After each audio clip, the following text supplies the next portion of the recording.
Welcome to How to Solve. For today's video, I'm gonna show you how to make all photos private on Facebook. So first of all, open your Facebook app and then log into your account. Tap on the three lines on the bottom right corner of your screen to open the menu. Now scroll all the way down to the settings and privacy. Tap on that and tap settings. Scroll down again to audience and visibility, and under that, tap on profile and tagging. Now, what we're just going to do is to make this all private.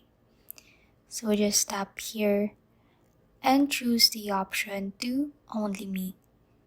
So just do that to all the other options. And then here at the bottom under tagging, make sure that you turn this on so that you can first review posts that you were tagged in before it appears on your profile.